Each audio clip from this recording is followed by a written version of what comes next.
Hey everyone, welcome back to the Socially Awesome channel. I am so excited to be bringing you the final episode of our branding series in January.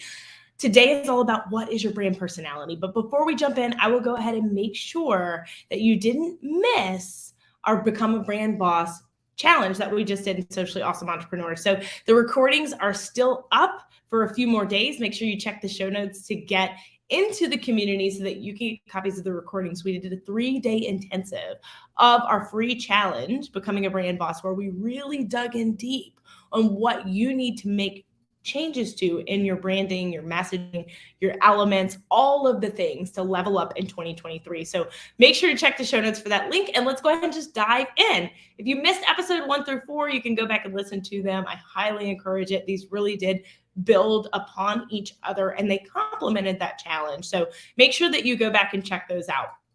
All right, so let's dive in. What is a brand personality? The term brand personality refers to the human characteristics that are attributed to a brand name. So an effective brand increases its brand equity by having a consistent set or trait of specific consumer segments. Mumbo, jumbo, right? But this personality is value added. You've heard it a million times. You've got to provide value in your content to grow on social media. You know this? It's not anything new for you, right? So this personality is something that which a consumer can relate to. So a brand personality is a set of human characteristics that are attributed to your brand.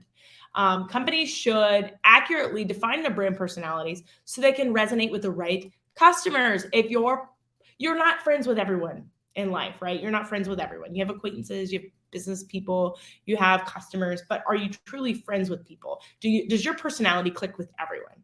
No.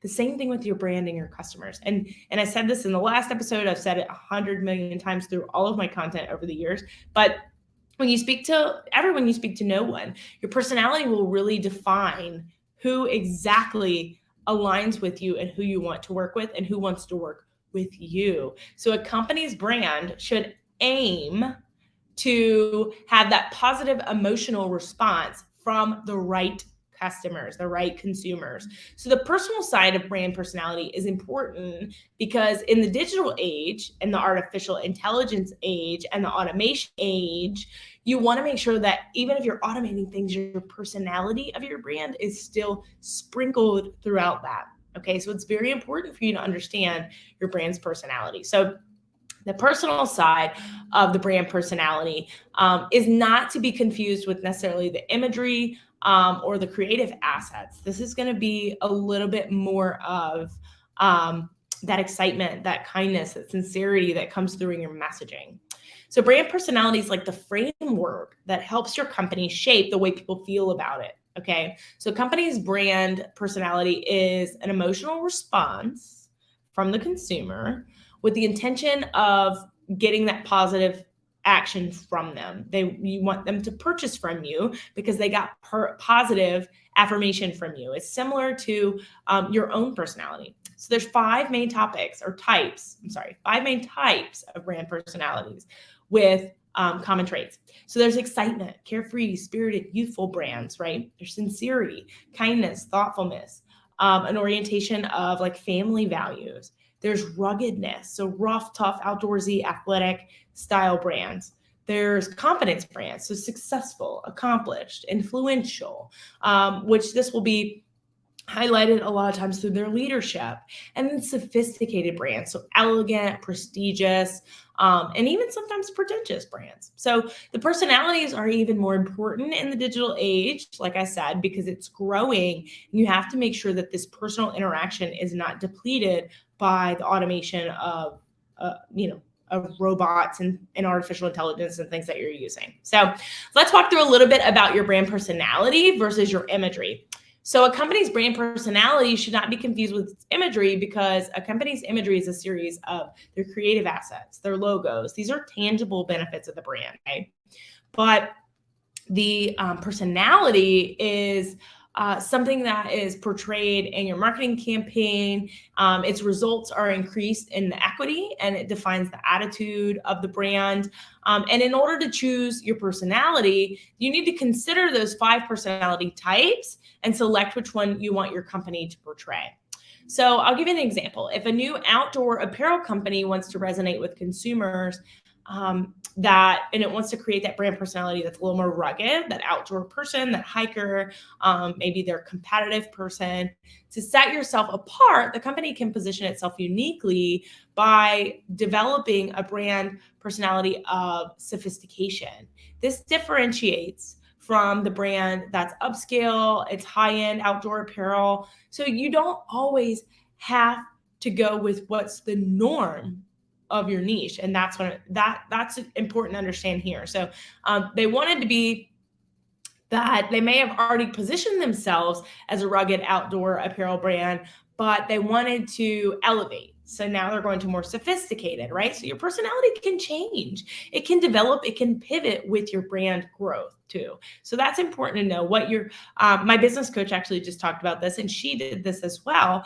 And I highly recommend coaching. If you don't have a coach, you need to get one. And I know a good one right here. But she actually just talked about this to her current consumers, her customers, her audience, that she was elevating. She was elevating her brand, and her personality of her brand was changing, and it was growing, and it was developing through what she had learned and who she had become. And that's important for you to understand that that's okay. So why is it crucial for companies to define their brand? It's important for you to accurately define your brand so that you can resonate with appropriate customers. Brand personality results in increased brand equity, as we talked about, your attitude, and that's going to change based on what customers you want to attract. So there's many examples in the corporate world of how brand personality works, and I'll give you a couple. So luxurious brands like Michael Kors or Chanel, they aim for sophistication, focusing on that upper class, glamorous, trendy lifestyle. You're not really going to see them do commercials in Kill, Mississippi, where I'm at, right? But it's that luxurious, high spending consumer base. You've got brands like Nike. I'll use Nike again. They're going to try to attract that elevated Gymshark. I'll use Gymshark. That's a terrible word to pick, but having a brain moment.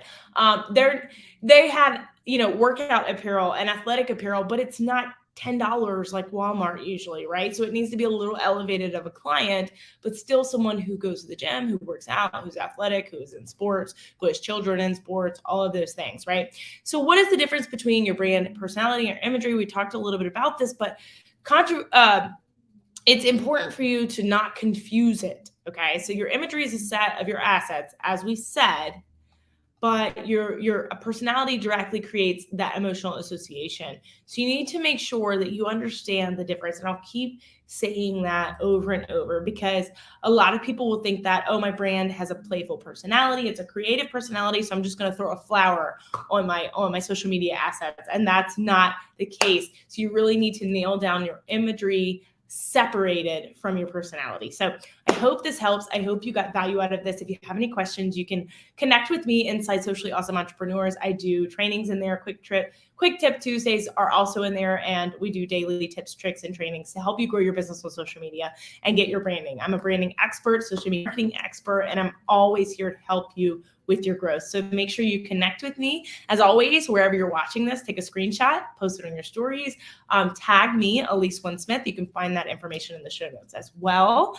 But make sure you tag me, because I do share it to my audience as well. It's one of the best ways to grow your own audience, is to use the proximity of someone else's audience. And I do monthly giveaways for people who share our brand out. So make sure that you have also subscribed so that you can get all of our updates. We do 2 episodes a week, and you want to make sure that you get those, because every month we have a theme, and we'll be talking in 2023 a lot about multiple streams of income, affiliate marketing, social media marketing, all the goods. So make sure that you have clicked and subscribed, and we always welcome a review. It is the best compliment you can give to all of our free resources. So as always, make it simple, make it social, make it awesome, and I'll see you in the next episode.